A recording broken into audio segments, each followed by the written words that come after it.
Turf Talk with Drew Miller. On this week's episode of Tiger Turf Talk, we host Mr. Tyler Bloom of Tyler Bloom Consulting. What a fantastic episode this is, with all the different aspects that Mr. Bloom has taken from his career in the golf industry and so much more, and has created this business that is all about promoting, connecting, and really just building on what this amazing industry has to offer to not only the people that are in it, but individuals that are younger who have not really seen what is out there for them entering the field and everything that comes with the job in the turfgrass industry. It was such a great time.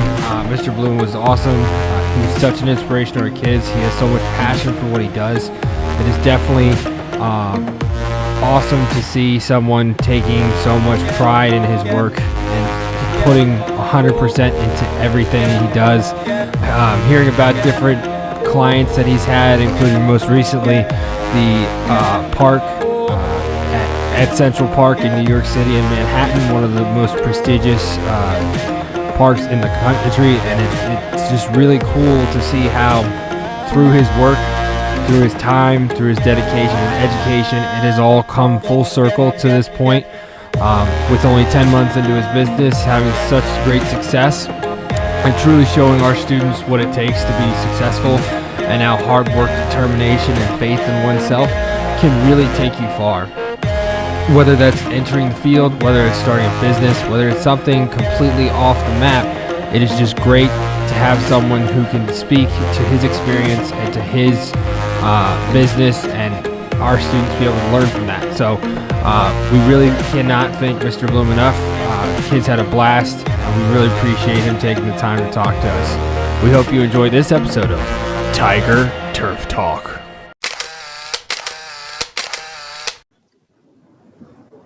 Happy St. Patrick's Day, everybody. Welcome to the 27th episode of Tiger Turf Talk. I'm your host, Drew Miller, with your co-host, Ethan Rice.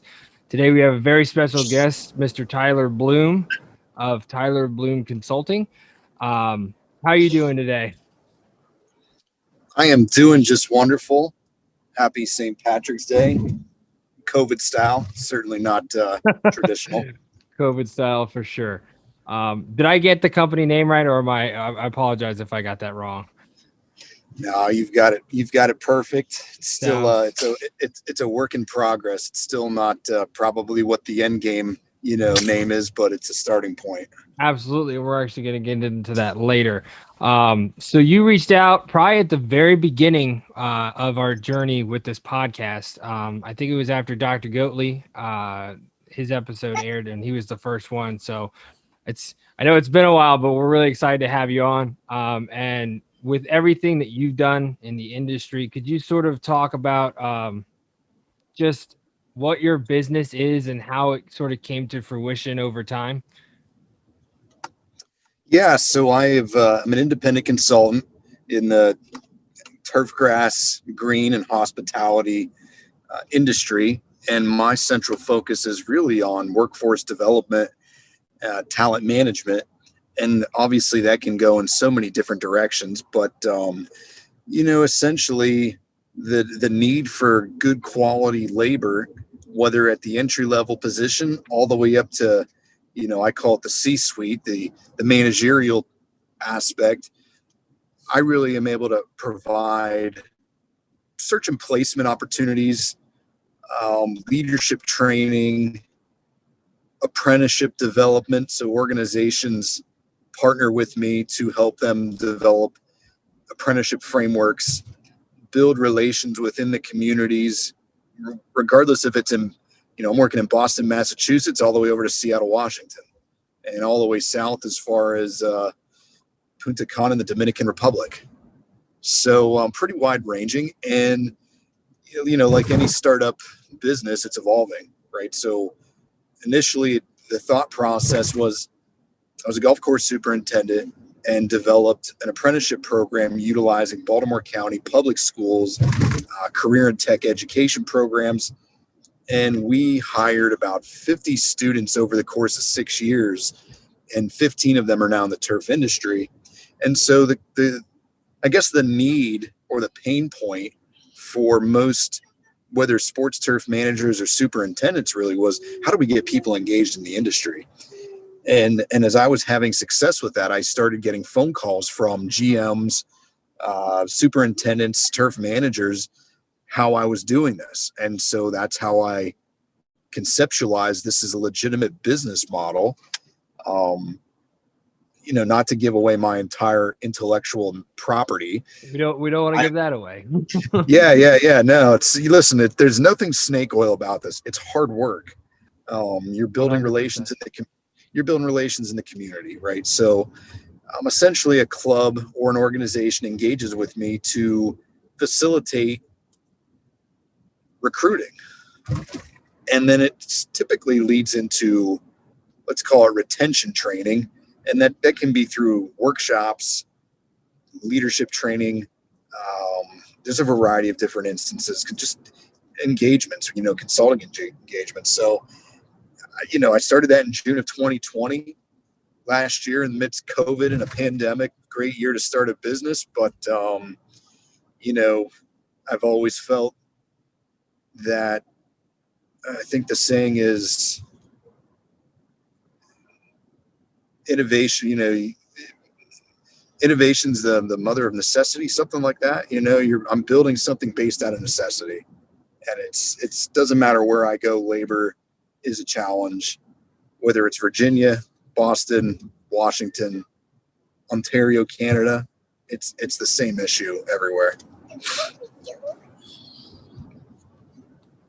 Yeah. So, can you explain what services you provide and how they can be explained to someone who's looking for consultation? So for the individual client or organization, search and placement, so recruiting. I mean, I'm able to recruit individuals from all different levels. Like I said, from entry level all the way up to C-suite. So that's obviously a service. I help build relationships with the communities, and so I may participate in outreach events. I create apprenticeship programs for organizations, and I represent them at the state level and the local level. You're getting some background noise from my two little daughters, 3 and 1. So hang tight with me. All good. And then yeah. And so then I also provide online consulting, which has been a lot of fun. I have an assistant training program where I coach assistant managers across the country on a variety of things, from resume building, how to build a portfolio, interviewing skills, just professional development training and coaching. So I would say those are the 3 keys of what most businesses engage me with. So you were discussing sort of the apprenticeship that you made with the Maryland County Schools, which is really what we're not like an apprenticeship. We've been approached by different people trying to set it up, but we really work in our program to place students, where they want to go, whether it's sports turf, golf, lawn care, nurseries, greenhouses, whatever it is. We're trying to place those kids where they want to for the summer, just to get a little experience. What is your educational background in to get you to this point where you, again, were a superintendent, and then by developing this program, I actually read something, you have a bunch of different certificates and different things. Could you sort of explain how you sort of developed your knowledge and where those different educational backgrounds have applied to your business in a sense? Yeah, for sure. Well, by craft and by trade, I learned a lot of this, honestly, through practical experience, having gone through this, building it literally from the ground up. But I was supported through an executive certificate from Cornell University on talent acquisition and recruitment. And so that really gave me, I would say, tools and frameworks to structure this. So whatever company I go into or organization, doesn't matter if it's your local mom and pop type organization or it's your, top 500, top 100 Fortune 500 company, that system and that process translates, just, you're changing some of the parameters,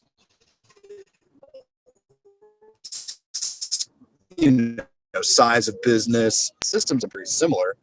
And then, ironically, through that education with Cornell, it led me to a company called the Predictive Index, which is a talent optimization company where they utilize personality assessments, cognitive assessments, as sort of a framework and a backbone, along with data analytics to help you build teams. So instead of using gut reaction to an interview process, you're using people analytics, people data, to help frame and design your team. Very different than, right now. I think most people, they put a job posting up and hope for the best, right? So there's a real integrated and scientific approach to talent acquisition. That makes sense. Yeah. No, that was a great explanation. So you're doing a lot with recruiting and retaining workers in the green industry. Can you kind of give a specific explanation of like the things you're doing specifically to retain them and how you emphasize the importance of this? Yeah, so I think it always starts with your workplace culture, right? Having a place where people are inspired, motivated, there's clear instruction, there's clear organizational structure, how people can come into a system and be onboarded properly. They're going to be coached up, mentored, and it's given those organizations a developmental system utilizing apprenticeship, sort of as I call it pay for performance structure, versus most businesses are paying for potential. They don't really have a true structured developmental system. They just kind of fly at the seat of their pants. And we all know that just doesn't work. I mean, so most people just don't have the time to develop that structure. That's essentially what they're paying me as well for. It's a key benefit or feature to what I do, is help them create that template, right? But there's other things. A lot of times those consulting arrangements are just, how are you communicating to your staff? How are you implementing any sort of engagement opportunities, whether it's continued education, it could be team building exercises. The simplest things go the longest way. And we used to do almost monthly, I would call them team building exercises. So it could be going out on the golf course and hitting putts on our practice green, or chipping out of the bunker in our short game.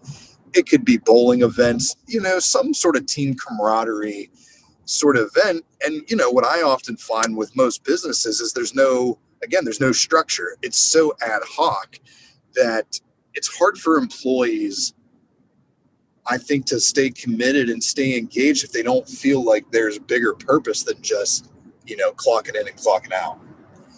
And then you can scale that all the way up to offering continued education. But that doesn't need to be a 2-year or 4-year degree program.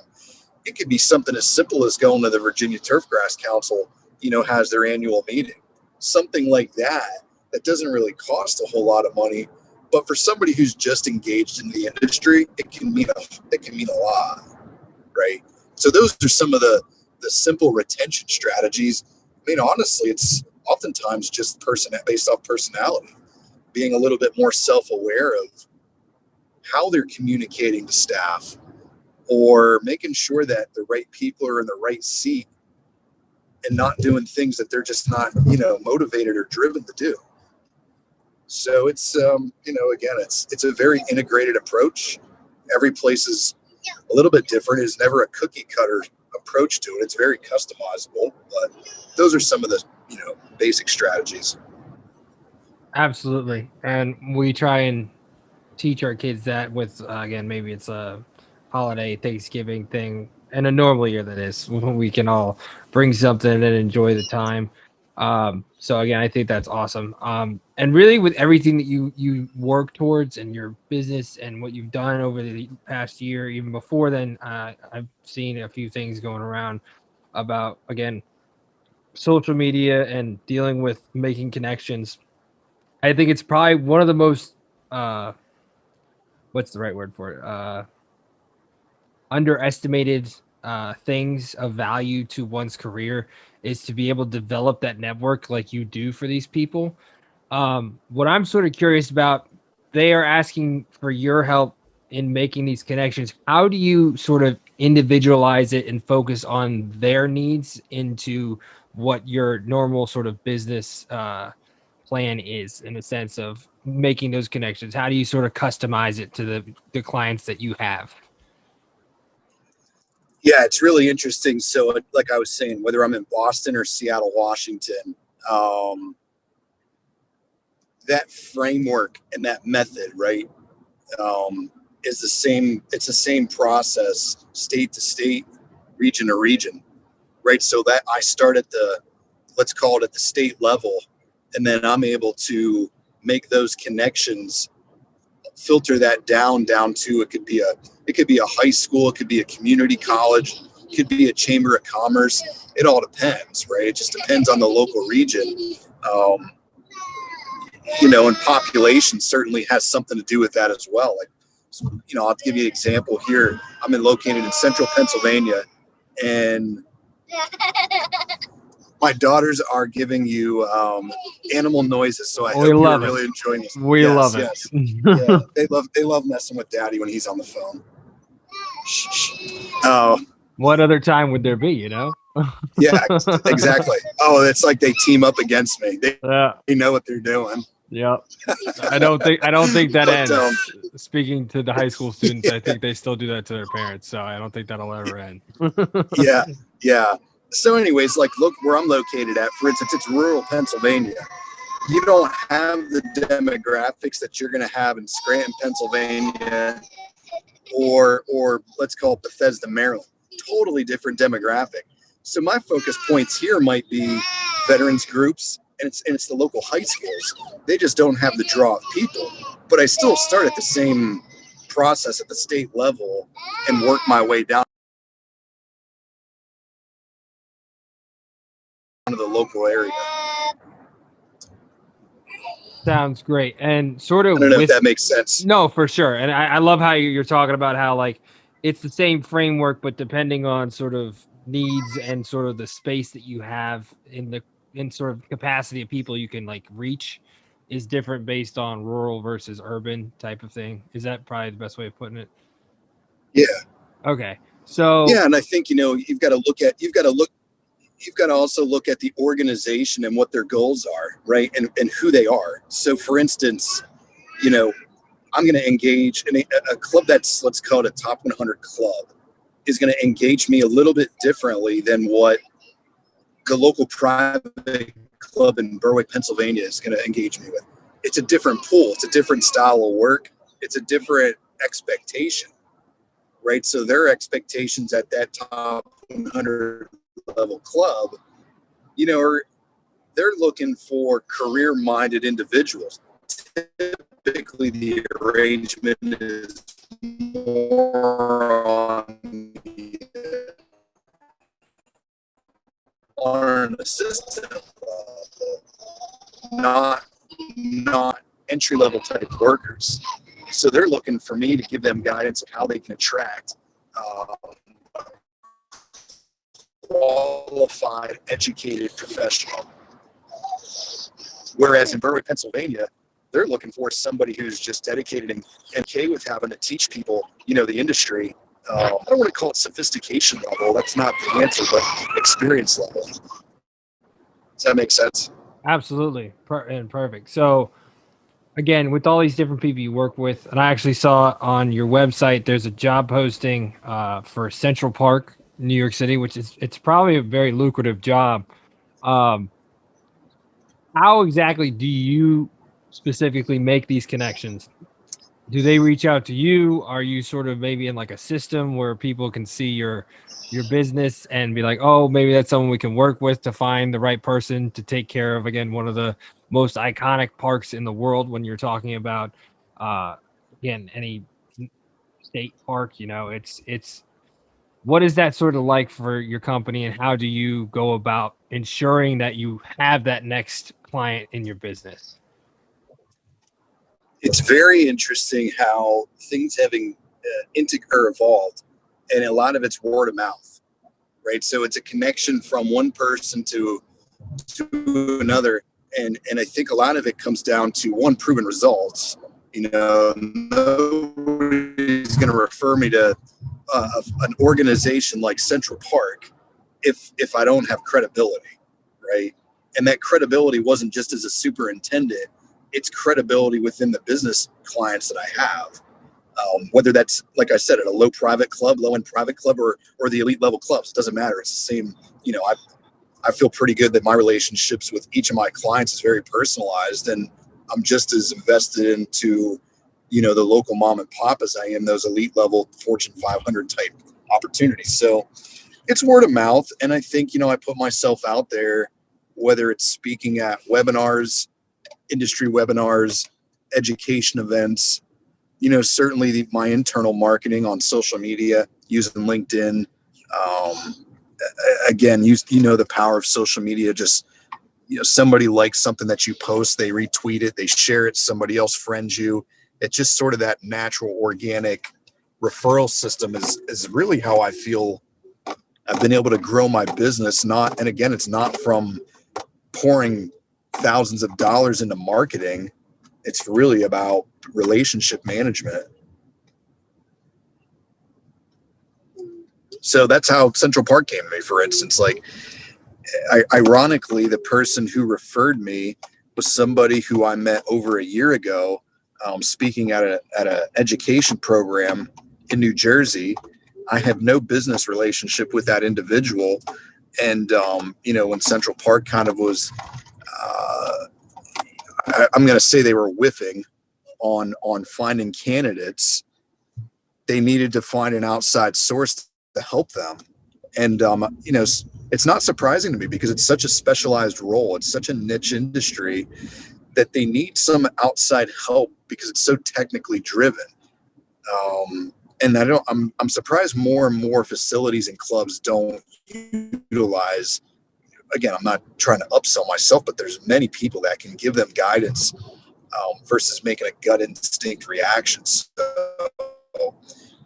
I think it's as well being. I think I'm approachable, and I think my perspectives based off of my career path. I've been at those elite level facilities, and I've also been at a place that, quite frankly, was struggling financially to make ends meet. So my perspectives of those kind of candidates and the experiences those people have, I think is really valuable. When an organization's looking at somebody who has a global vision of the industry, and my reach is, like I said, my reach is international. It's not just Pennsylvania; it's international. I mean, I spoke at the European, the British International Greenskeepers Association meeting. So, I think that network and that access to that network is really valuable. Yeah, that was a good explanation. You can't teach experience, so it's a great lesson. How have you seen the overall growth with the group you've worked with when it comes to taking what you're teaching and implementing them into the workplace? So on the recruitment side of things, I would tell you, I would just say the clients would tell you that they've never been in this position going into the season where if they're not fully staffed, they're 2 months ahead of where they normally are. So there's a metric. I would tell you that a client that I've worked with for a little over a year would say that I've given them some organizational tools and frameworks to make them more efficient. Definitely from a retention standpoint, probably would have lost a key assistant manager had I, it's not all on me, but we worked together collaboratively as a team. And I think it helped bridge some gaps that they had within their, management team. So I think those are some great metrics. I mean, I could certainly look at how many candidates are coming into jobs, for whether it's those executive searches, not just Central Park, but 2 golf course superintendent searches. I mean, the depth of candidates was was pretty impressive. I know the first superintendent's job that I conducted back in October, November at a facility called Manufacturers Golf and Country Club, the final 10, let's call it the top 10, 6 out of those 10 candidates all landed superintendent jobs this winter and off season. So it's pretty impressive to say like 6 out of 10 people here all landed either better jobs or they landed their first superintendent's job. And I think that says something about the depth of, my network. Absolutely. That's impressive, That's hard to do just to land one, and that's 6 out of 10. So that's awesome. Sort of talking with, like you said, say to that. Sorry, go ahead. Sorry about that. I would also say yep, I'm here. Can you hear me? Yeah, you're good. Sorry. I would also say the assistant program that I've been coaching on the resume building and aspect, we've been through, I think I'm on my 4th cohort right now. We've got about 40 plus assistants from all over the country that have participated. And of those 40, 5 of them have all landed their first superintendent's jobs here this off season. So it's kind of cool. That's awesome. And it's great to see that development, we'll get to that in a second. Can you sort of discuss, again, you were talking about how it's more of like a experiential type of thing, being able to experience the things. Can you discuss how your time as a superintendent, working with your crew and your members, can you sort of talk to how that translated to what you're doing with these, again, like you said, cohorts, assistants, superintendents, all the way down to high school students? How have you seen sort of what you did as a superintendent translate into your business? Oh man, there's so many different factors. Again, relationship management and how to build relationships with people is so critical. The communication skills really translate. Definitely from an organizational standpoint, that's probably the biggest challenge that I have is every day is a different day in what I'm doing because I'm getting engaged with different levels of organizations, different people that have different perspectives on leadership and management and recruiting, right? So just being organized, keeping good file systems, keeping good records and notes, those things definitely translate. I think most of the time as a superintendent and in the turf industry, you're having to adapt to imperfect conditions or circumstances, changing variables. And that's really no different here. The changing variables really are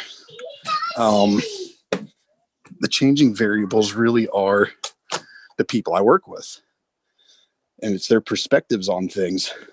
And it might be, what can they afford to do? Because every situation might offer, let's just say from a compensation standpoint, different parameters. So I have to really understand the scope and knowledge of my clients to give them best recommendations. No different than a superintendent. You're dealing with different variables day in, day out, and you have to adjust and adapt every day. Absolutely. And does that make sense? For sure. Absolutely. I sort of went through a couple things and went to your website. On top of just the connecting and retaining and all the different things that you do with your relationships that you've built in your network, you've also sort of developed this, and it might be with the cohort, with the assistants, but this sort of training in a sense of the right way about going about leading a team, understanding what it takes to be an effective leader. Could you sort of discuss how you developed that from what you were as a superintendent, and sort of put that into what a training, maybe I guess training is the right word for it. I could be wrong. That you give to different superintendents across the world?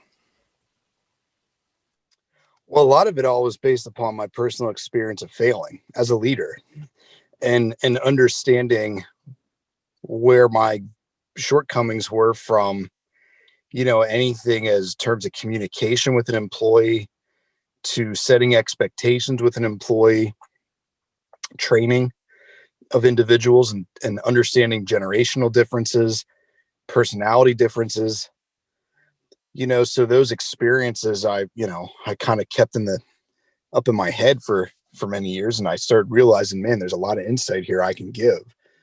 I think also, though, being that person that was, I'm not too far removed from being in college. I mean, 12 years seems like it might be a long time, but I can connect with youth a lot better than most of my peers, but I also understand sort of the upbringing of most supervisors in the turf industry. Sort of came from the school of hard knocks, so I can relate to both generations. And I kind of feel like I'm a conduit between them.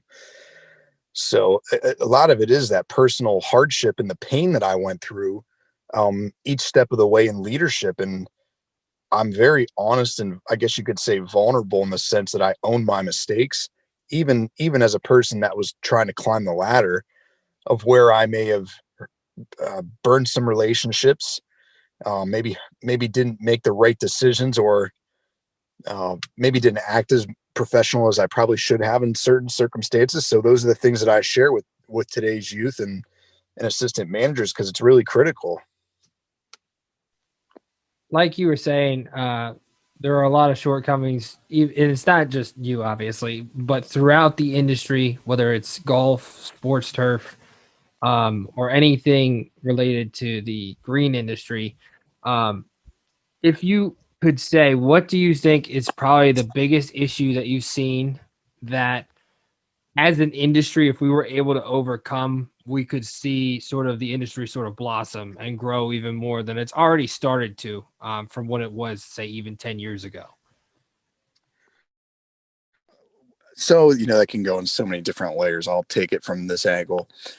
I think general awareness of our industry is something that we're missing, and that's kind of part of my messaging, and part of my role is to create awareness about the turf industry. I mean, it's a 93, $92 billion industry, when you consider landscaping, golf, turf management, and I'm assuming horticulture as well. So the economic impact of the industry is huge. It's just the general job seeker, or the local politician or school teachers, they have no concept of it, because they think of greenkeeping, sort of as a very maybe uneducated, unsophisticated career path. And that's just not the case. I mean, there's so many dynamic individuals in our industry, like I said, from landscape, horticulture, turf management, uh, golf courses. There's some really innovative people when you think of all the technologies that we use, whether being drones, soil sensors, the fertility products, and all the different products that are out there to utilize. Most people are very blown away at how in depth this job is. I always think of, like, my wife's friends, when we were first started dating. They would ask me what I do, and at the time I'd been working at Oakmont Country Club out in Pittsburgh, and so they were pretty fascinated with the club, knowing that it's hosts U.S. Opens, uh, perennially ranked as one of the top clubs in the world. Beautiful They had place. no, they, yeah, absolutely. I mean, it's just absolutely gorgeous, historic national landmark, and most of them had no concept that I actually had a degree in turf grass science. Right, so I think just the general awareness of the career path is super important. And I find that even from a recruiting standpoint, most job seekers don't know it exists. So I think that's one serious hurdle. And I had a guidance counselor, I'll never forget this, back in 2015, tell me flat out that one of the biggest challenges we as a country club faced was the perception of it being a white, stuffy male environment where diversity and inclusion doesn't exist. And that's those kind of things hurt me, because I know the game of golf, and I know our industry is not that way at all. But we're not trying to. I think one of the biggest things too is we try to sell ourselves to each other to prove that this is a great industry. Well, our target audience isn't turf professionals. It's the people that don't know we exist. So, and I think all the different associations are doing a fantastic job on that outreach. And there's also local outreach, including your high school, what you do. So, I think that's, to me, is like one of the biggest steps in terms of changing the perception of the industry, is just being more of an ambassador locally, statewide, and making people aware of career opportunities. Absolutely, and that's one of the main goals of what we do. I mean, even if it's just bringing awareness to the fact that there are people that care for home lawns that are making more money than you do in your college degree engineering job and stuff like that. Just understanding that like there is so much opportunity past just our area. So, like you said, you're talking to people down in uh, I guess Puerto Rico or something along the lines of where you're stretching way far beyond just the United States. And it's great and it's incredible that that's one of your main goals. And again, I agree with you. That's probably one of the biggest issues we have as a whole, is making sure that people are aware of what we are doing and who we are. You go to a Major League Baseball game, you don't see the ground crew, you see the players, but the players don't get to play without the ground crew, right? Um, so again, definitely. So I'm actually in some educational leadership classes, so I'm going to throw a quote out at you. Sorry to do that. But Eisenhower back in the day once said, leadership is the art of getting someone else to do something you want done because he wants to do it. With everything you're working towards and with your business and everything you're developing, could you sort of speak to how you're developing those leaders that are, like you said, now showing what this industry is and how great it is, and having those young individuals figure it out on their own versus barking orders and having issues. And again, the retention rate goes down with leaders like that. How are you developing these leaders from sort of your position as a consultant? Well, I think it's philosophically.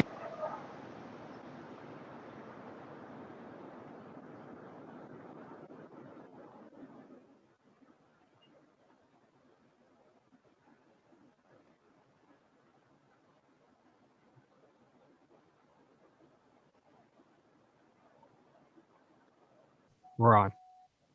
Perfect. So, I mean, I would tell you that each person, the goal is to make them the best version of themselves. Give them a sense of ownership and establishing what their vision is for themselves, what their leadership philosophy is.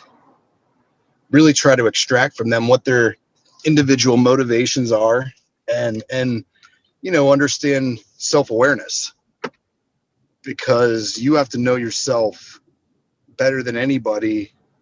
And sometimes those interactions could be contributing towards other people's success or failure, right? So it all starts with self-awareness. I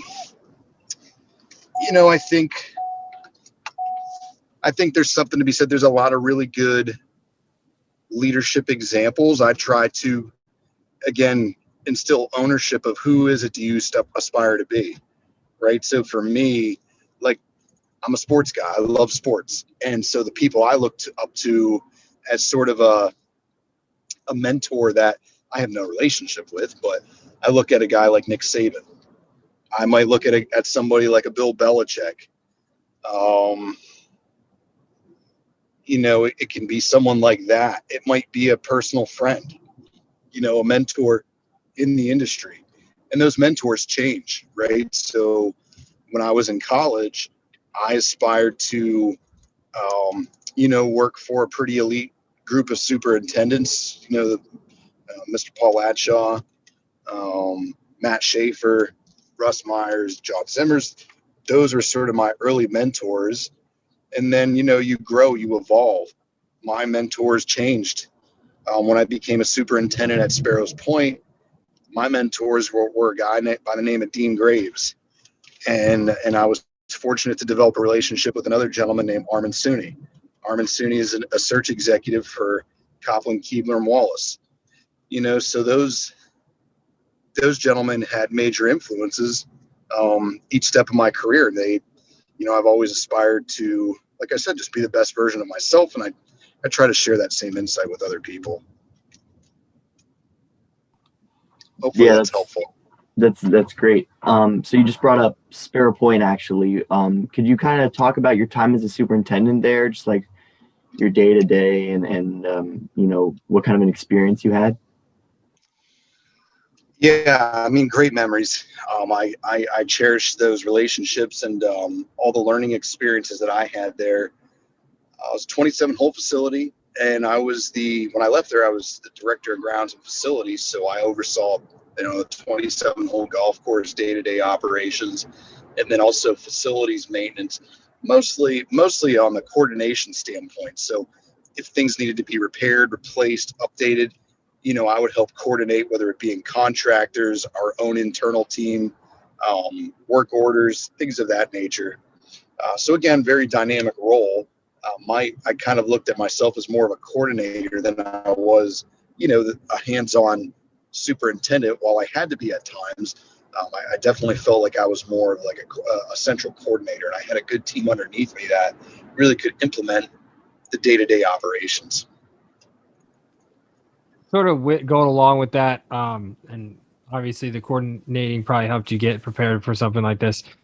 Could you sort of speak, because again, we're right near Baltimore area. We're about an hour and a half, 2 hours away. In coordinating and planning growth of your golf course, especially 27 holes, how difficult was that for you in the transition zone? Experiencing both sides of it. Again, there's so many different things in our area with the unique climate, having those cold, harsh winters and the really hot summers. What are you doing to coordinate to sort of optimize the growth and to really, even along with your crew, to make sure that they're all still going during these sort of topsy-turvy climates that most superintendents don't have to deal with outside of our area? Yeah, I'll tell you, I have so much respect for superintendents in the Baltimore, DC, Delmarva area, because it is extremely, extremely challenging with weather, different grass types. So we were kind of that hodgepodge mixture of ryegrass, bentgrass, Bermuda grass, POA, you name it, we had it. So managing that, like outside of completely converting to one grass species, I felt managing my water was always like priority number one. The drier we were, the better we were. We certainly would get dinged up in areas where irrigation coverage wasn't the greatest, but definitely focused on soil health, building a good soil biology system. Um, I think a lot of what our success was based upon communication and communicating expectations to the golfers and to the members.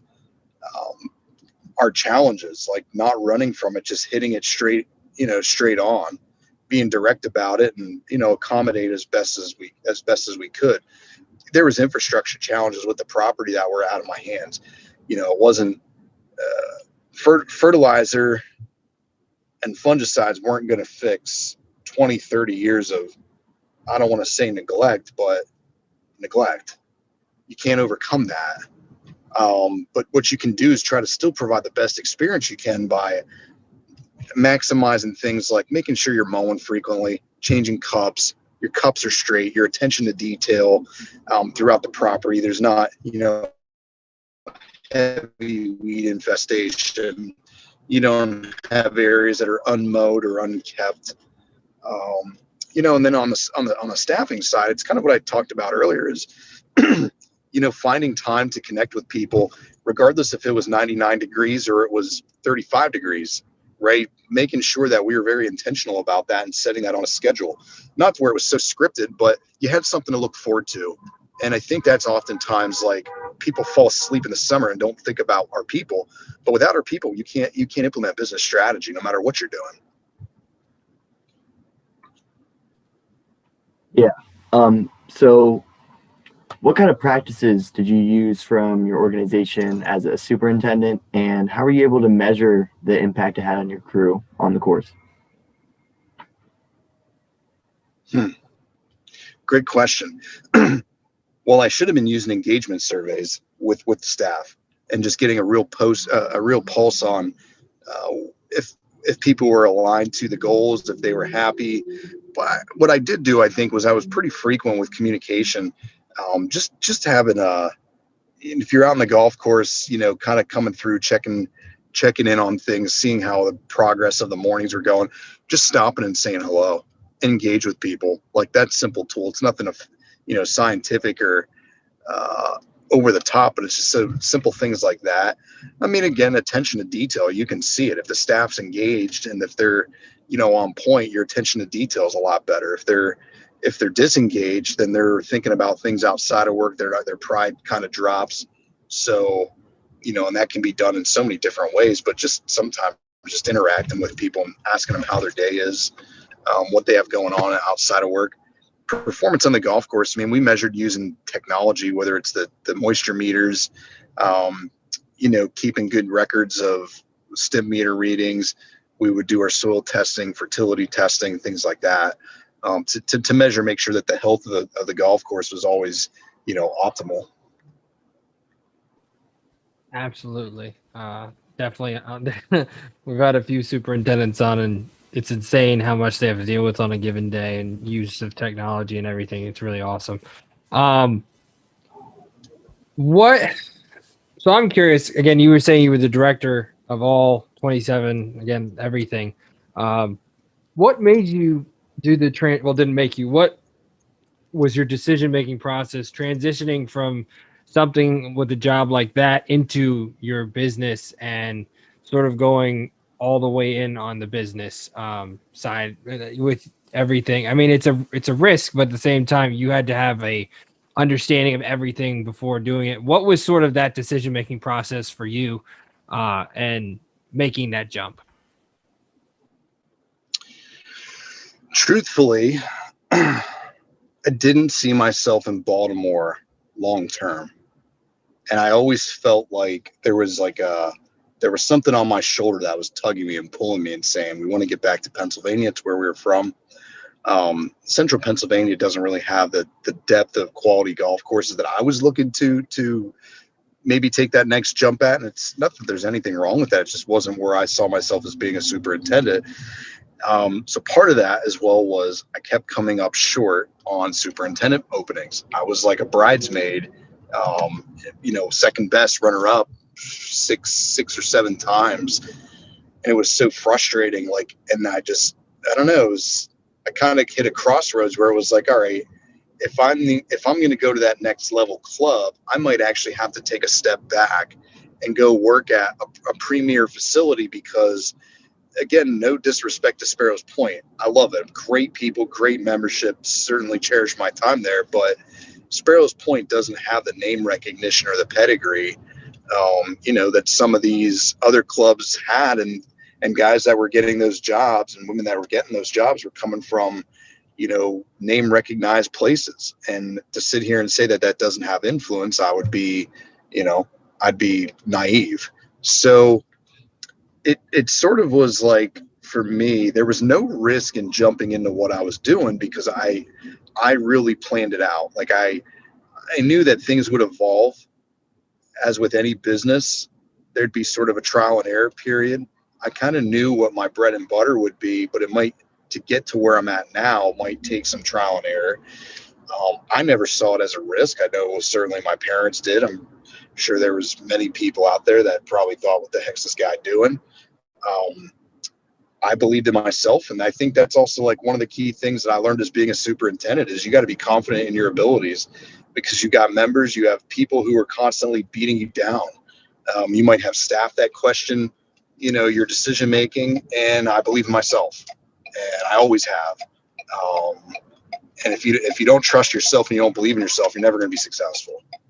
You have to have that confidence. So I think I also evaluated the industry as a whole, knowing that labor was the number one issue, and taking a look at a scope of what do other consultants do and what value do they bring. And I kind of felt, well, geez, if this is the number one issue and I can help support organizations by improving recruitment and retention and development of people, there's a serious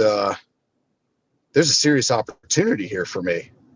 you start running numbers and thinking about, okay, if this is what an average consultant makes per agreement, how many of those am I going to need to be sustainable, right? And then I think I'm one of those people who thinks outside the box. I'm pretty, I think I'm innovative in the sense that I try to align with people who think outside the box and aren't afraid to take a risk, and hard work. I mean, no matter what I did, if I was gonna be a superintendent, I'm gonna have to work my ass off. It's part of my French, but you have to work my butt off. And I kind of like the idea that I work for myself. And I like the idea that I could work with like-minded individuals, superintendents, sports turf managers, education systems that are trying to help other people improve their personal and professional lives. So why not align myself with those kind of people versus taking orders from, people who don't really know my job? There's a lot of variables. I think the other thing that pushed us, to make that leap of faith was sort of out of necessity. My wife lost her job during COVID, and most people don't know this, but she lost her job, and we essentially, again, we're at that crossroads where we had no family support. My second daughter was born in April of 2020, and we just kind of looked at her situation and said, listen, why don't we just reboot? Like, I don't need to get out of the industry, different roles, similar goals, and I'm going to go in a different trajectory. I also felt too, like, that I could get back in the golf course industry if I needed to. And I say that, like, not needed to, but if I wanted to jump back into being an assistant, I could do that easily. I didn't want to have any regrets and look back and say, why didn't I make this jump? I mean, I'm only 33. So I didn't want to look back and say what could have been. Like, I'd rather put the bet on myself and say I gave it everything I got. And if it doesn't work out, it doesn't work out. So, out of necessity, we relocated to get family support, which we just didn't have. And that happens, that happens a lot in the industry where people have to make those decisions. Absolutely. And it's really inspirational again. And I love how you said it. You didn't see it as a risk. You were confident. You trusted yourself. And again, that's incredible. So thank you for that. With sort of when you evaluated and you said you saw everything sort of come together and see, this is the part that I can help with. With what you do, you have to have a lot of passion for what a turf manager does and for what just everyone in the green industry as a whole.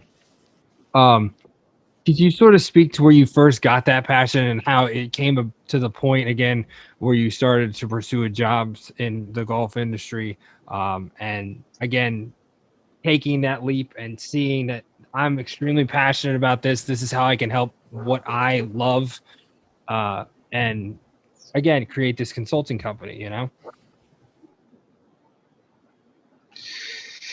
I think that passion came from my love for the game of golf. Like, I started playing when I was 6 years old. I mean, I grew up watching Tiger Woods on weekends. I came up in the Tiger Woods generation. So inherently I just love being around the game of golf. I love the interaction with members. I played golf, all through high school competition, and the connection that you can have in golf really was my passion. The turf industry sort of was just, a branch of that. And I think I've been motivated by the people I've surrounded myself with, because I surround myself with very highly motivated people who, want to succeed. And when you surround yourself with those kind of people, it gets you, it drives you. I think that, I certainly wouldn't, I'd be lying if I didn't say there's sort of a chip on my shoulder a little bit to, prove myself that the jump I made was well worth it. And not only just for me, but to help other people. There's a lot of Tyler Blooms out there that aren't getting jobs that deserve the opportunity. And I think I respect that and understand that and want to help those people. there's younger people that are just getting started in their career paths and they maybe need some mentorship. And look, I'm not the only person out there that's that could be a good mentor. There's plenty of people, but I think I can connect a lot. I can make those connections. Yeah. So I don't know. I'm just a driven person. I've just always been in competitive sports, always been focused on trying to be the best that I could be. That might sound really cliche, but I'm not driven by money. I can tell you that. Money's sort of secondary to me. Like, I think most people would say that, I didn't jump in this just for money. I drove in this to help make positive change in the industry. Absolutely. And that actually kind of leads into the next question. How would you describe the industry as a whole and also the people that you've worked with throughout the industry? Can you say that to me one more time?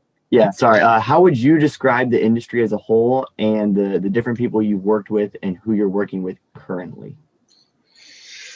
It's super dynamic. I mean, you could find all walks of life, very diverse, people with very different backgrounds, upbringings, core values. So it's a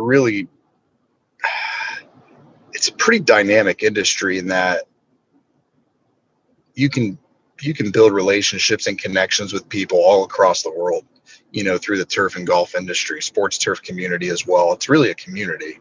I think that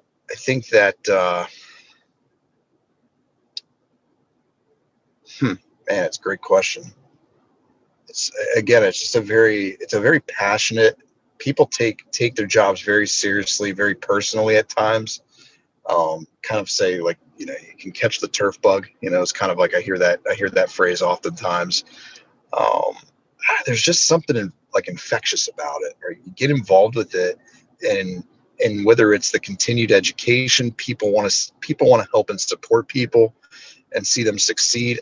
You don't see too many professions like that. Like, lawyers don't call other firms, for necessarily insights. They're competition, right? Banks don't call PNC doesn't call Wells Fargo for tips and advice, right? They're competitors. And as competitive as we are, I think, there's sort of a brotherhood and sisterhood to see people succeed and see business succeed, because we're all contributing to, the bigger picture is environmental stewardship, and we're here to grow the game of golf. So that's why I think it's such a unique and dynamic profession, and it's ever changing. 5-10 years ago, the industry was totally different than what it is today, and it's going to be different 5-10 years from now. Absolutely. And again, this next question might be a little hard because, again, you're doing so much good for the industry, and you're making these connections, and you're doing so much for individuals and organizations. What has been the most rewarding part of your career?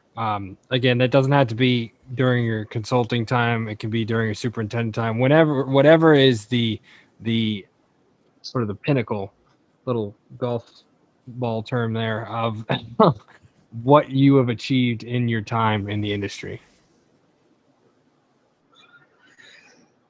I think each year has its own story, right? And has its own success. So it's hard to like say one specific thing. I mean, obviously landing my first superintendent's job, like, it's so competitive to land one. I don't care what level of club you're at. It is so competitive with really qualified people.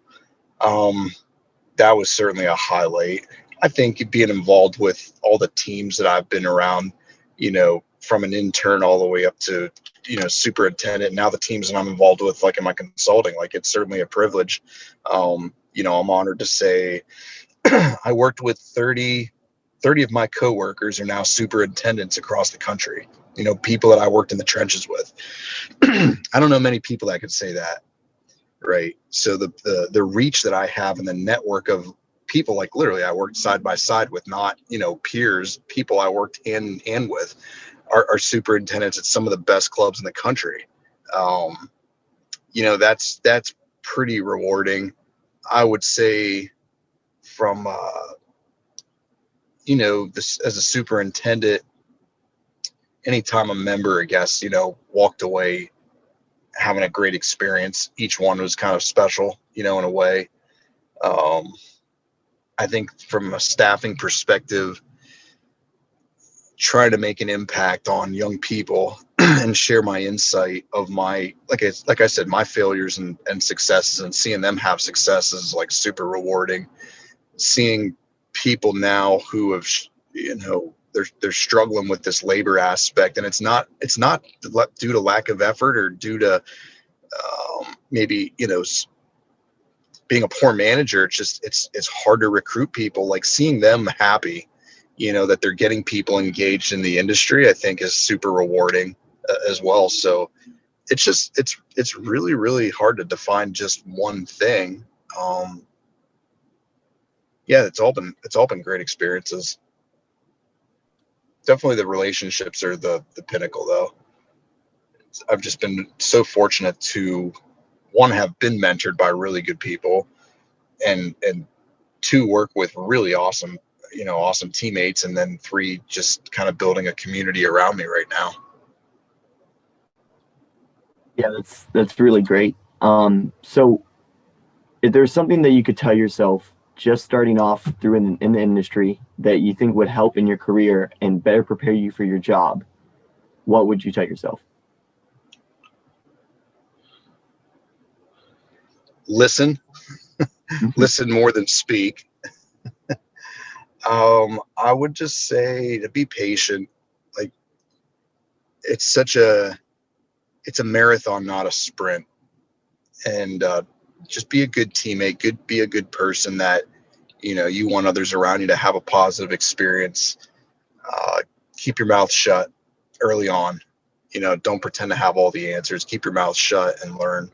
There's a lot of really, really qualified, skilled people that know way more than I do at a lot of things, right? I'm not going to pretend to be an expert in all things. I don't even know if I'm an expert in, I don't even know if I'm the expert right now in talent acquisition. I think I'm just somebody who saw an opportunity and is, trying to coordinate and lead. And then I think that's the last thing, is just lead by example. Don't be afraid. Don't be afraid to jump in a ditch. Don't be afraid to do the dirty work. Because those are the kind of experiences that can really help you, grow as a mentor and a superintendent, or whatever you choose to do. Absolutely. That's great advice just for anybody. So from your point of view, how have you seen like COVID, affect the industry, and how do you think the industry can move past it? Or how do you see that happening within the next couple months, hopefully? Whew.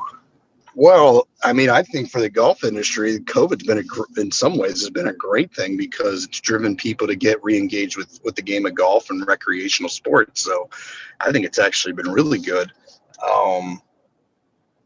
We have to capitalize on it, right? And so people need to have the resources in place to support those expectations. And a lot of that's not always dictated by the superintendents. There's other people that are making those decisions.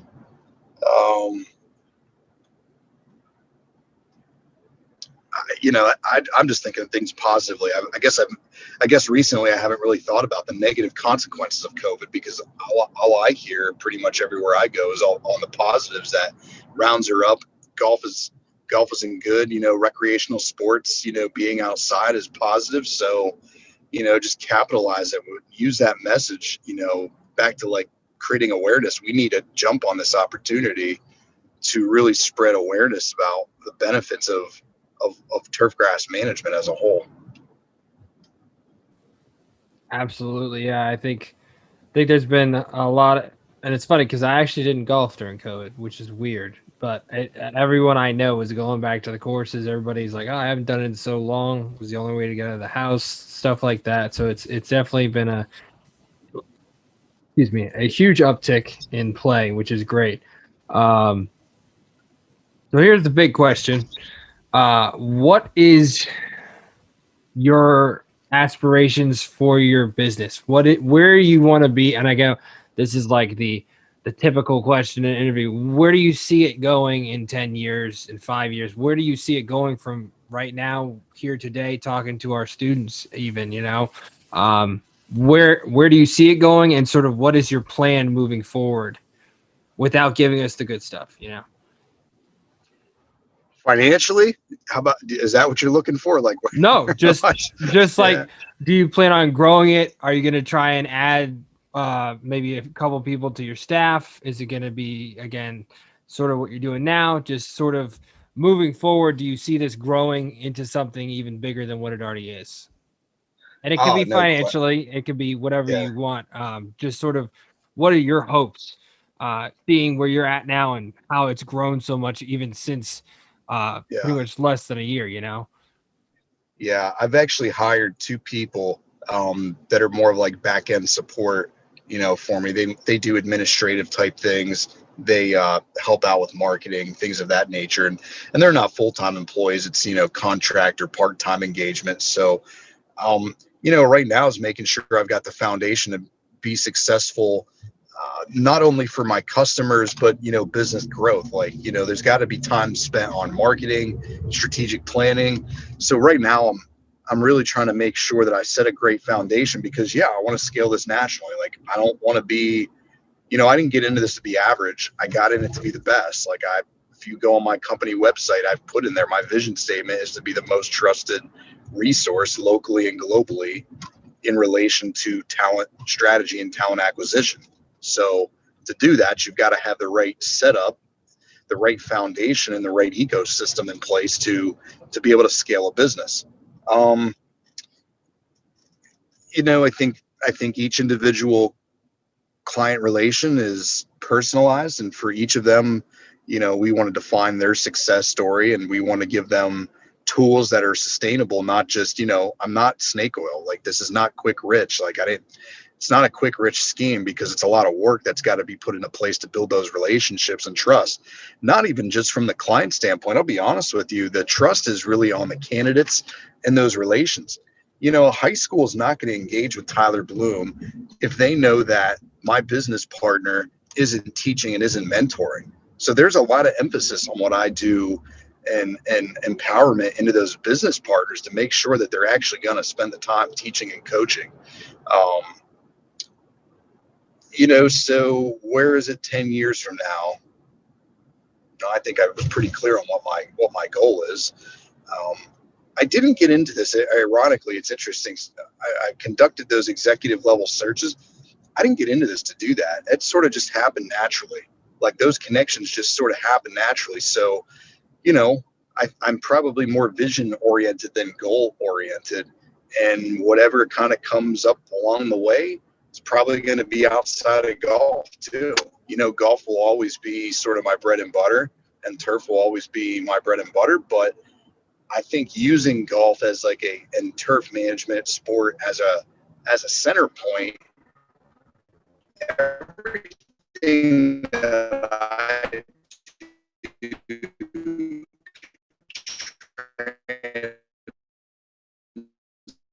translate to any business, whether it's tech, health, right? Stuff created and build it and extend just this industry. So, yeah, it's exciting. It's like I said, I mean, I didn't think 10 months ago that I'd be conducting 2 superintendent searches or working with Central Park, New York City. I certainly didn't think, I think my year one goal, was honestly to have business relationships in any state that touched Pennsylvania. And I'm already down into Florida, all the way out to Washington. So, I mean, Dominican Republic. So it's kind of like, Yeah, why kick the not? coverage. That's awesome. Yeah. Yeah. Why not? Right. Like, why can't it be? Why can't I get into working with NFL teams? Why couldn't I get into working with, professional sports teams or colleges? I don't really see why that couldn't happen. But you got to have the right team around you that can implement that vision and that are going to be equally passionate about coming to represent, whether it's Tyler Bloom Consulting or whatever it might be. They've got to be bought into, they're making a change for not only the employers, but the employees. Absolutely. And I think it's awesome. Again, I think the fact that it's sort of like on the unknown side is really great, and the fact that you're open to whatever comes your way is a great way, a great outlook on how to approach something like this with like consulting even.